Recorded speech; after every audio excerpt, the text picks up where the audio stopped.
प्रिय छात्रों को नमस्कार। पिछले क्लास में हम लोग विकारी शब्दों से संबंधित चर्चा कर चुके थे। जो शब्द लिंग, वचन, कारक और पुरुष के कारण से परिवर्तनशील हैं वे विकारी कहलाते हैं। जिन शब्दों के रूपों में लिंग, वचन, पुरुष और कारक के कारण से परिवर्तन नहीं होते वे अविकारी कहलाते हैं। या विकारी और अविकारी इस परिवर्तन को दृष्टि में रखकर किया गया विभाजन है शब्दों का। विकारी को व्ययी कहते, विकारी को अव्ययी कहते, अथवा वैसे ही विकारी शब्द को परिवर्तनशील शब्द कहते हैं, अविकारी शब्द को अपरिवर्तनशील शब्द कहते हैं। विकारी शब्दों की तरह जैसे हमने देखा था, विकारी शब्द के चार भेद हैं: संज्ञा, सर्वनाम, विशेषण और क्रिया। और उसके भी उपभेद हैं, इनसे भी हम परिचित हुए थे। इन्हें दोहराने की जरूरत नहीं है, ऐसा मैं समझता हूं।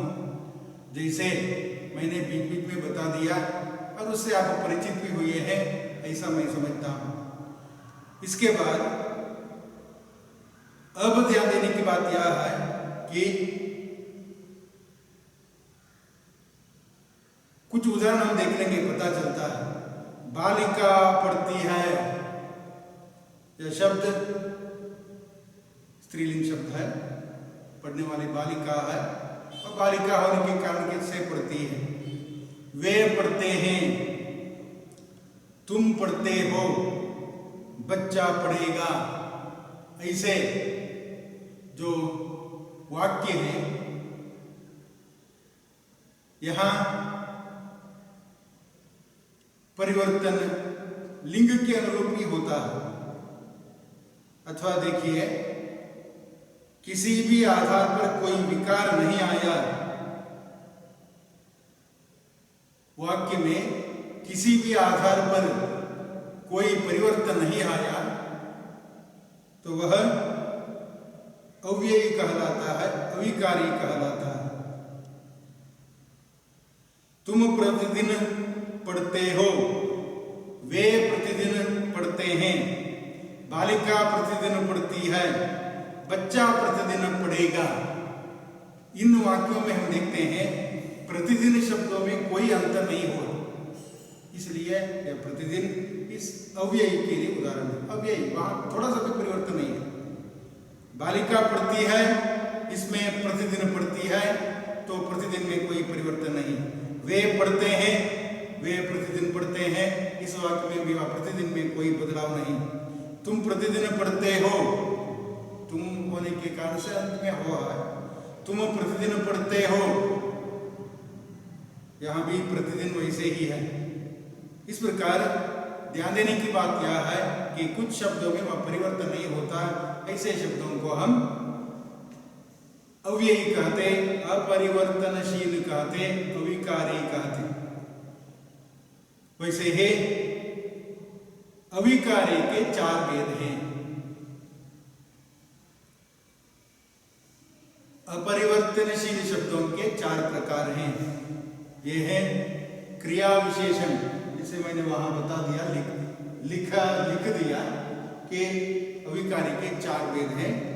क्रिया विशेषण, संबंध बोधक, समुच्चय बोधक और विस्मयादि बोधक। ये चारों इस क्रिया विशेषण के प्रकार हैं। सॉरी, ये चारों इस अव्ययी के प्रकार हैं अथवा अविकारी के भेद हैं। क्रिया विशेषण एडवर्ब कहलाता है। संबंध बोधक पोस्ट पोजीशन कहलाता है। समुच्चय बोधक कंजंक्शन कहलाता है। विस्मयादि बोधक इंटरजेक्शन है। इसका अंग्रेजी प्रतिरूप है। क्रिया विशेषण के लिए एडवर्ब, संबंध बोधक के लिए पोस्टपोजिशन, समुच्चय बोधक के लिए कंजंक्शन और विस्मयादि बोधक के लिए इंटरजेक्शन। पहले हमारे अध्ययन का विषय है क्रिया विशेषण। आज के क्लास में इस क्रिया विशेषण संबंधी थोड़ी सी चर्चा कर लेंगे और पूरा परिचय आपको क्रिया विशेषण से होना चाहिए, इसका परिचय कराने की कोशिश करेंगे।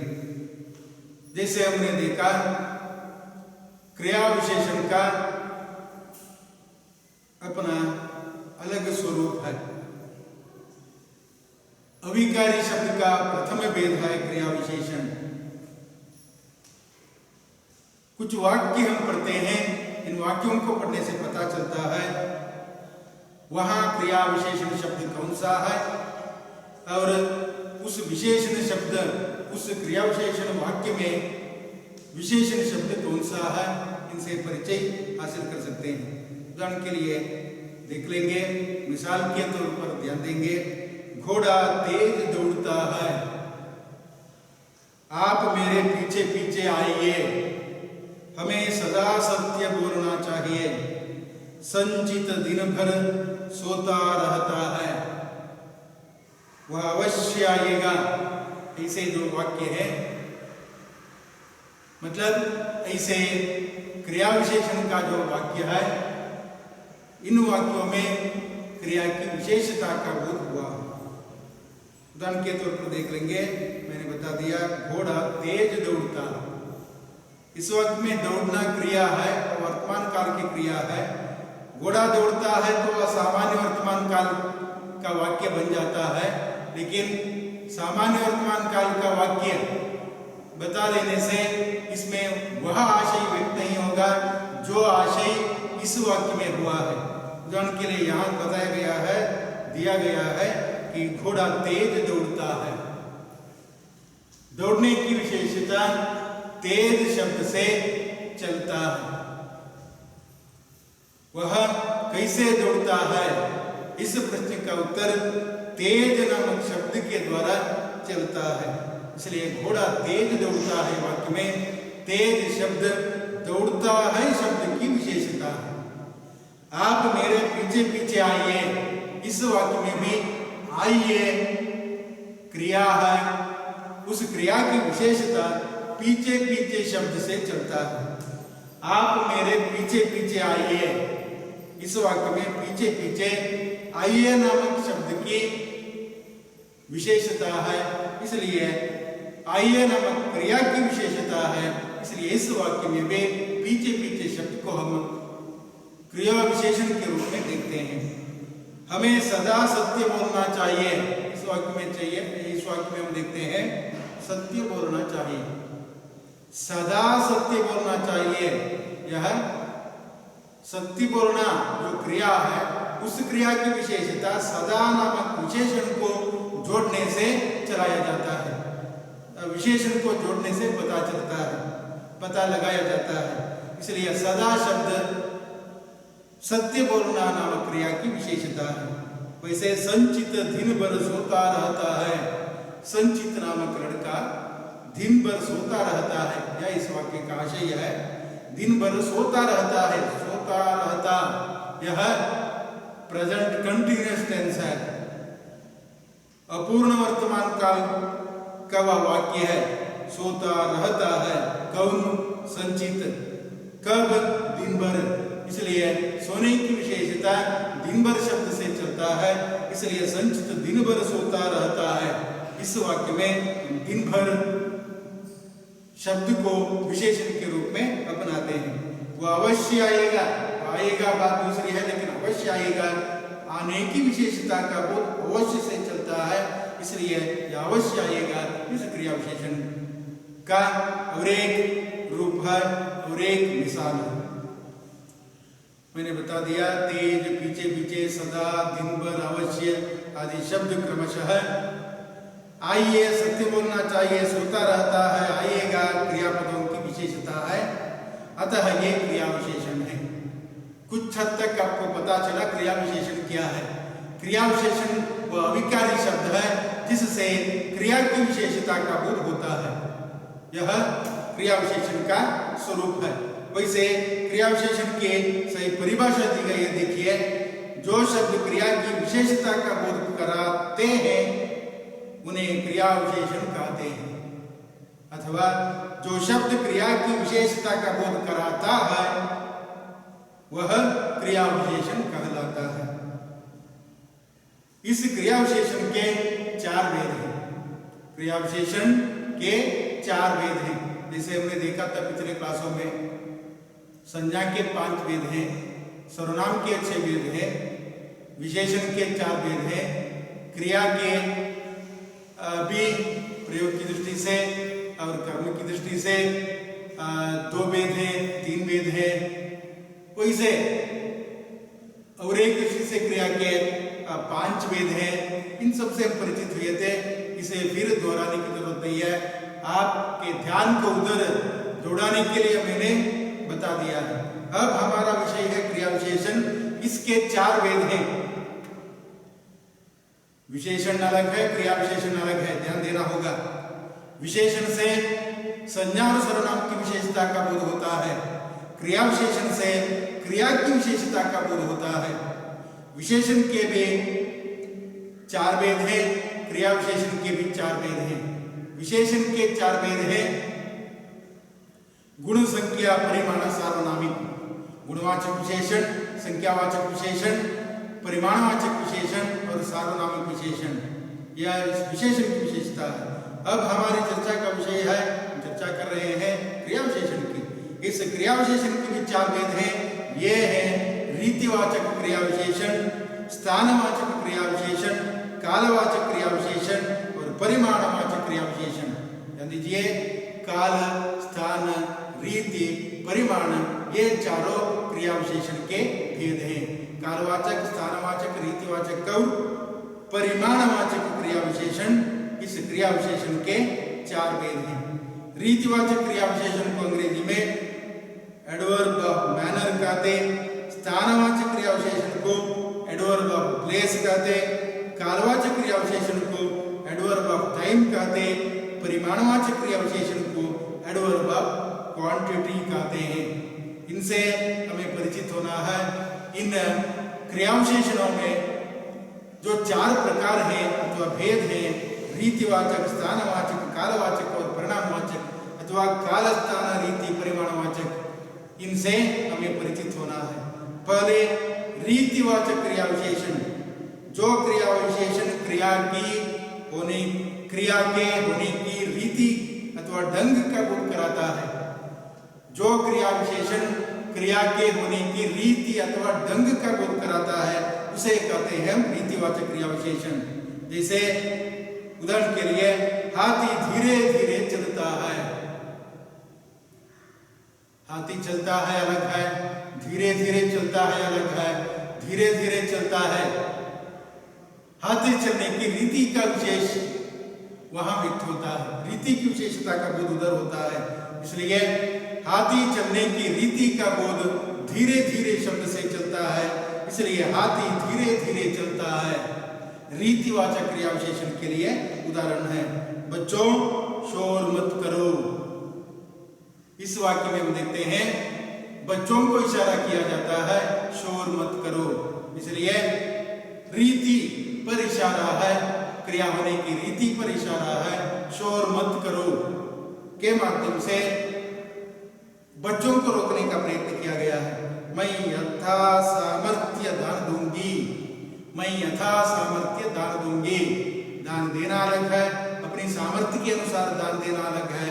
यथा सामर्थ्य दान दूंगी, इस वाक्य में यथा सामर्थ्य शब्द से दान देने की रीति का बोध होता है, इसलिए यथा सामर्थ्य दान दूंगी इस रीतिवाचक क्रिया विशेषण के उदाहरण है। तुम्हें अवश्य जाना चाहिए, अवश्य जाना चाहिए, यह रीति पर इशारा करने वाला शब्द है। इस प्रकार जो क्रिया विशेषण क्रिया के होने की रीति अथवा ढंग का बोध कराता है उसे रीतिवाचक क्रिया विशेषण कहते हैं। हाथी धीरे धीरे चलता है, यह इस रीतिवाचक क्रिया विशेषण के उदाहरण है। उसके बाद आता है स्थानवाचक क्रिया विशेषण, उसके बाद है स्थानवाचक क्रिया विशेषण। स्थानवाचक क्रिया विशेषण जैसे शब्द ही बताता है, जो क्रिया विशेषण क्रिया के होने के स्थान का बोध कराते हैं, जो क्रिया विशेषण क्रिया के होने के स्थान का बोध कराते हैं, उन्हें स्थानवाचक क्रिया विशेषण कहते हैं। स्थानवाचक क्रिया विशेषण के लिए उदाहरण ये है, देखिए, घर के बाहर कुत्ता बैठा है, घर के बाहर कुत्ता बैठा है, बच्चे उधर खेल रहे हैं, वहां अंधेरा है, तुम कहां जा रहे हो। ऐसे वाक्यों में बाहर मतलब के बाहर, घर के बाहर उधर खेल रहे हैं, वहां अंधेरा है, कहां जा रहे हो। ऐसे वाक्यों में के बाहर, उधर, इधर, वहां, कहां आदि स्थानवाची क्रिया विशेषण के लिए उदाहरण है। इसलिए यहाँ, वहां, जहां, तहां, कहां, इधर, उधर सभी इस स्थानवाची शब्द है। इस स्थानवाची क्रिया विशेषण का बोध ऐसे वाक्यों से चलता है। ये सभी ध्यान देने की बात है। इस प्रकार स्थानवाचक क्रिया विशेषण के वे दो प्रकार हैं, स्थिति सूचक और दिशा सूचक। यहाँ, वहां, जहां, तहां स्थिति सूचक स्थानवाचक क्रिया विशेषण है। वैसे ही इधर, उधर, जिधर, किधर, पूर्व, पश्चिम आदि दिशा सूचक स्थानवाचक क्रिया विशेषण है। इतना विस्तृत रूप में पढ़ने के ध्यान देने की कोई जरूरत नहीं है। स्थानवाचक क्रिया विशेषण के एक अथवा दो उदाहरण आपको परीक्षा में पढ़ने से, लिखने से काफी होगा। उसके बाद आता है क्रिया विशेषण का तीसरा भेद है कालवाचक क्रिया विशेषण। कालवाचक क्रिया विशेषण जैसे देखिए,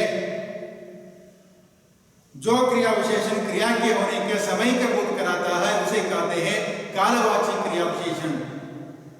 जो क्रिया विशेषण क्रिया के होने के समय का बोध कराता है उसे कालवाचक क्रिया विशेषण कहते हैं। जैसे छात्र प्रतिदिन पढ़ते हैं, आप पढ़ते हैं या नहीं बात दूसरी। कहा जाता है छात्र प्रतिदिन पढ़ते हैं। इस वाक्य में देखिए प्रतिदिन, संचित दिन भर सोता है। इस वाक्य में देखिए दिन भर, हमें सदैव सच बोलना है। इस वाक्य में सदैव अथवा सदा, वर्षा लगातार हो रही है। इस वाक्य में लगातार हो रही है, लगातार हो रही है। लगातार शब्द इस कालवाची क्रिया विशेषण के उदाहरण है। कालवाची क्रिया विशेषण के भी तीन भेद है। समयवाचक जैसे अब, तब, जब, अब, कब, आज, आजकल, परसों, तुरंत इत्यादि। अविधावाचक नित्य, सदा, सदैव, लगातार इत्यादि। पुनःवाचक उदाहरण के लिए प्रतिदिन, हर बार, बार बार, कई बार, बारंबार आदि शब्द पुनःवाचक शब्द कहलाता है। इस प्रकार यह स्थानवाचक क्रिया विशेषण के लिए उदाहरण है। इतना काफी है। उसके बाद है परिमाणवाचक क्रिया विशेषण। परिमाणवाचक क्रिया विशेषण ध्यान दीजिए, परिमाणवाचक विशेषण भी है, परिमाणवाचक क्रिया विशेषण भी है। इतना खाओ, उतना मत खाओ। इस वाक्य में खाने की विशेषता का बोध इतना उतना शब्द से चलता है। कम बोलो, अधिक मत सोचो। कम बोलो, अधिक सोचो। ऐसे वाक्यों में थोड़ा विश्राम करो। ऐसे वाक्यों में काफी धनवान है, पर्याप्त संपत्ति है। ऐसे वाक्यों में हम देखते कम, अधिक, थोड़ा, पर्याप्त, काफी आदि जो शब्द होते हैं इस परिमाणवाचक क्रिया विशेषण के लिए उदाहरण है। वैसे हम देख चुके हैं कि कम, अधिक, थोड़ा, पर्याप्त, काफी, बहुत, प्रचुर, अतिशय, अत्यंत, खूब, न्यून, अल्प, लगभग, इतना उतना, अधिक, कम, बढ़कर, ये सभी उदाहरण हैं इस परिमाणवाचक क्रिया विशेषण के लिए। विशेषण एवं क्रिया विशेषण में अंतर है, इसके बारे में पहले ही बता दिया था। विशेषण से संज्ञा या सर्वनाम की विशेषता का बोध होता है, क्रिया विशेषण से क्रिया की विशेषता का बोध होता है। कुछ उदाहरणों को यदि हम देखते हैं पता चलता है। विशेषण के लिए उदाहरण है, देखिए ध्यान से सुनना होगा। विशेषण के लिए उदाहरण है, देखिए सोनाली ने मधुर गीत गाया।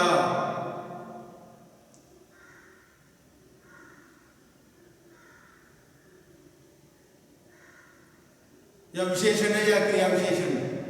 सोनाली ने मधुर गीत गाया, सोनाली ने मधुर गीत गाया क्रिया विशेषण के लिए उदाहरण है।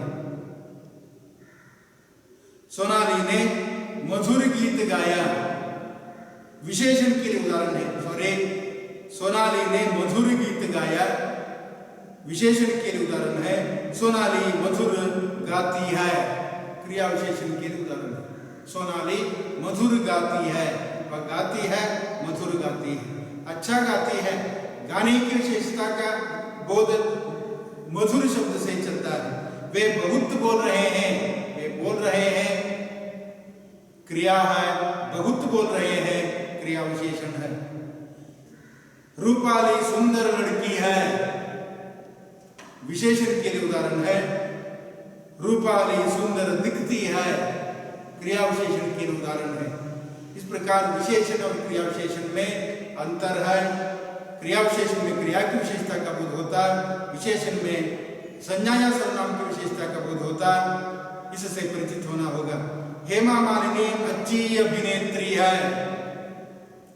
हेमा मालिनी नृत्य भी अच्छा करती है। इन वाक्यों में देखिए, अच्छी अभिनेत्री है विशेषण के अंतर्गत, नृत्य भी अच्छा करती है क्रिया विशेषण के अंतर्गत। दीपाली सुंदर चित्र बनाती है, इसे विशेषण के अंतर्गत रखते हैं। दीपाली का चित्र सुंदर बना है या क्रिया विशेषण के अंतर्गत हम रखते हैं। इस प्रकार विशेषण और क्रिया विशेषण का सही अंतर होता है। इस अंतर से जब आप परिचित हो जाते हैं तब आप में यह द्वंद्व नहीं होगा या कंफ्यूजन नहीं होगा। ऐसे कंफ्यूजन से आप तभी मुक्त हो जाते हैं जब आप इनका सही रूप समझते हैं।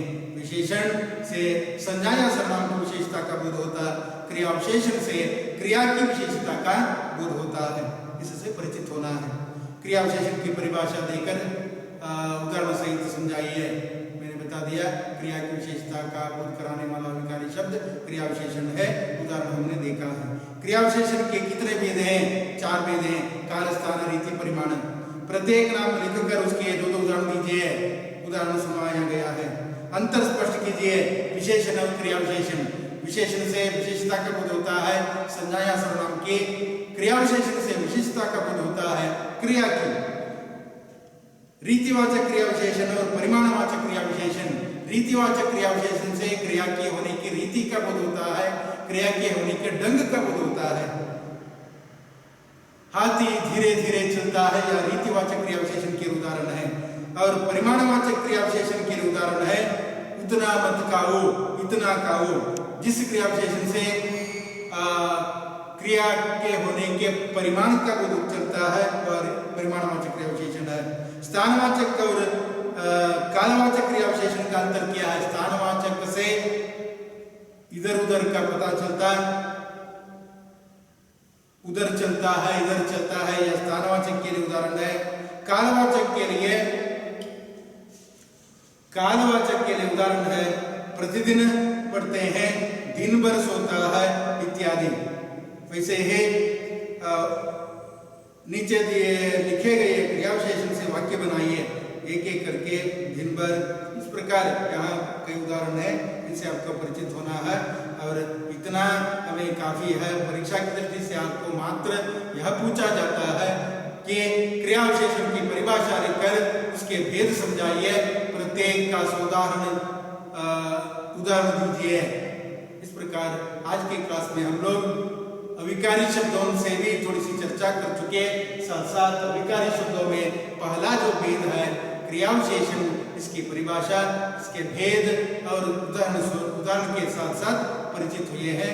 आज यहीं पर रुकेंगे। अगले क्लास में संबंध बोधक से संबंधित परिचय हासिल कर सकते हैं।